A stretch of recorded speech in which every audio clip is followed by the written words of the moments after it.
In this video, we're going to be looking at 2D figures and the line of symmetry.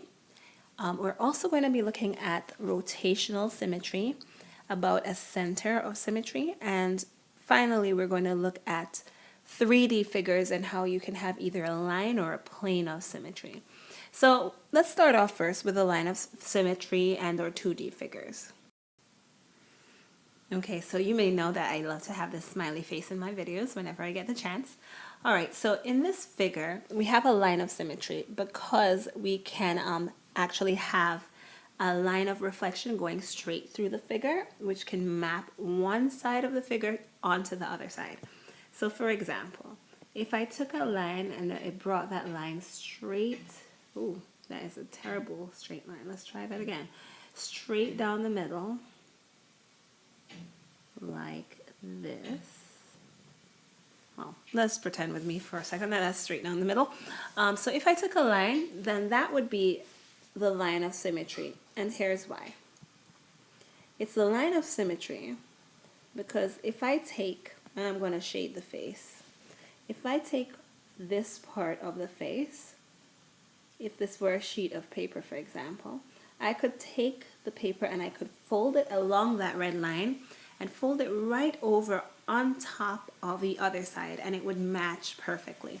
And so that's how we know that that red line right there is the line of symmetry or the axis of symmetry. Let's look at another shape. Okay, so it's a cartoon heart. It's not a real heart, of course. But yes, it is the same idea here. If we take a line, where would that line be? Right, if we take a line, I'm going to use red again, and we drew that line straight down the middle. There we go. Then I could take the heart, I could take this side of the heart and fold it right over to meet the other side, and it would be identical to the other side. So this is also a line of symmetry. So let's look at a figure that's probably not symmetric. Okay, so here are two pictures of two seashells, and my argument is one is symmetric and one is not. So what you want to ask yourself is, which of these figures can I draw a line straight through and it will do the same thing as our face, where we have half the face that maps on to the other face. This is a perfect reflection of this. Just like the heart, you know, the heart is a perfect reflection. The right side is perfect reflection of the left side. Which of these figures do that and which do not? All right, if you said that this shell has an axis of symmetry, you are correct. It is not, however, going straight down. If we try to get an axis of symmetry going straight down, that makes no sense because the right is not the exact same as the left. However, it does not have to be vertical. It could be horizontal or any other direction. And if we drew a line like that, and again, no ruler, so it's not perfect, but this shows us that if we map this side, we can take this side, map it onto the other side. So this side that I just shaded in red is a perfect reflection of this side. So the red line here is a line of symmetry. However, regardless of how hard we try to figure out maybe a line here or a line here, a line here, there's no way that we can take this and draw a line that makes it a perfect match on one side as it is on the other side. So this seashell here has no line of symmetry, no line or no axis of symmetry. All right. Now that we understand what the line of symmetry is, let's take a step further. Let's actually look at the rotational symmetry. All right, so on this page, we're going to focus on rotational symmetry. But before we do, since I have this picture here, I just want to take a brief moment to ask you, do you think this shape has an axis or a line of symmetry? I'm hoping that you're saying yes. Why? Because if I take a line and I put it straight down the middle here, I could take this side of the star, fold it over here, and it would be perfectly aligned. So this does actually have an axis of symmetry. But that's not why we're on this page, so let's keep going. All right, so we're here to look at rotational symmetry. And rotational symmetry is symmetry that if I take this star and I rotate the star around its own center, and I can take the star and map it right back onto its own shape, then it has rotational symmetry. So what I'm saying, I'll repeat and I'll say it in a slightly different way. So if I take the star that I have here, I turn it, and then it ends up being the exact same shape it was, then we are good to go and there is rotational symmetry. So there's a little trick of the eye going on here. I actually have two stars, as you can see. One star over on the left, one star over on the right. I'm going to put it back. All right, so now my goal is to take the star that's on top and rotate it and see if it actually is going to end up exactly the same as the other star. So I'm going to rotate it. It may change size a bit as I'm rotating, but I'm going to try and keep it the same size. And so I'm rotating it. This is kind of pretty. And lo and behold, oh, well, I shifted. But yes, as you can see, when I rotate the star, if I'm not changing the size because I'm shaking so hard, there we go. If I'm not shaking and I'm not changing the size, I can rotate the star and it maps exactly onto its own shape. When that can happen, that means the figure has rotational symmetry. So let's look at it happen with another shape. All right, so here we have a square. And my question to you is, do you think it has rotational symmetry? Let's check. Okay, so take a look at what's happening here. I put down the square and on top of it I put a similar square, or actually a congruent square. And every 90 degrees that this rotates, it ends up covering the square entirely. Covered, covered, covered, covered. All right, so you get the point. Because this, as it rotates, it actually turns right back into the same shape. It does have rotational symmetry. Let's look at a shape that does not have rotational symmetry. Okay, so we're looking at the smiley face again. It's rotating around its center. And right now it's looking straight forward, but as it goes around, it's upside down until it goes a full 360. It's never the same until it makes that full turn. And for that reason, it does not have rotational symmetry. The circle, if we were to ignore the face, the circle has perfect rotational symmetry. But with the face, it does not.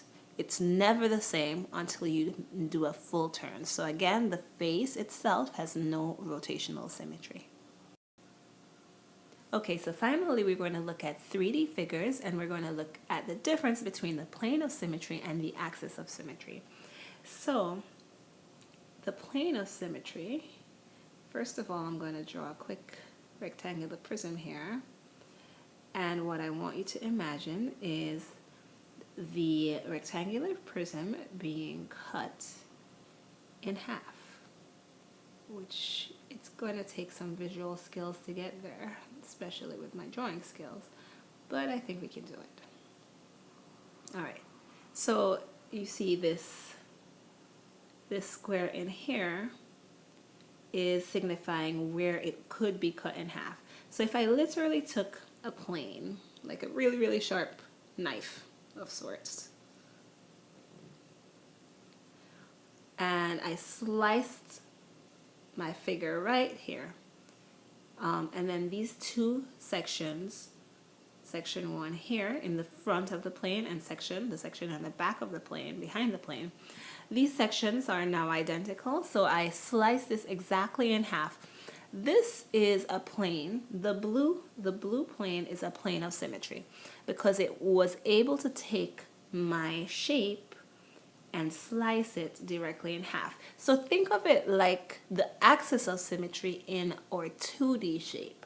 The plane of symmetry is behaving in the exact same way. So as long as I'm able to slice the shape in half, that means it has a plane of symmetry. Let's look at another shape that has a plane of symmetry. Hopefully this will make it more clear. Let's stick to the same colors we started with. All right, so I'm going to attempt to draw a big ol' 3D L. I don't know if I'm being ambitious. Seems to be working out okay. Awesome. Okay, if I take this figure and I slice it here, oopsie. So I slice it here along the L shape. And so what I end up creating is two skinnier L's. Because I can do that, it's showing me that I do have a plane of symmetry here. So, and that plane would be whatever is cutting my L. And this is really, really hard to show, but hopefully you understand. So that plane is, let's make it smaller. The plane is cutting straight through that L shape and making those two skinnier L's. I hope you understand. This is really, really hard to show. So yes, there is a plane of symmetry in this shape because we are able to slice it and get two identical 3D objects. All right, axis of symmetry is a little bit easier to show. All right, so going back to my shape right here, my rectangular prism, not only does it have a plane of symmetry cutting the front from the back or the top from the bottom, not only does it have a plane of symmetry, it also has an axis of symmetry. Put that in black. If I drew a line straight down the center, I could take it and I could rotate, and I'm not going to play around with the crazy rotation animation anymore, but I could take this and I could rotate around the line. And rotating around the line, I would get the same exact shape when I rotate 90 degrees as when I rotate 180 degrees, as when I rotate 270. So this is very, very similar to what we learned about with the rotational symmetry.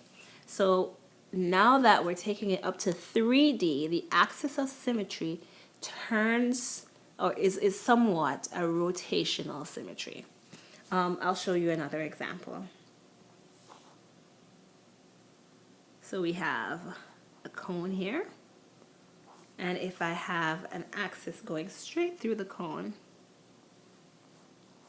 I could rotate my cone around this axis and it would continuously be the same shape, which means that that cone also has an axis of symmetry. All right, so I know that there were some challenges in this video, but I hope it was clear.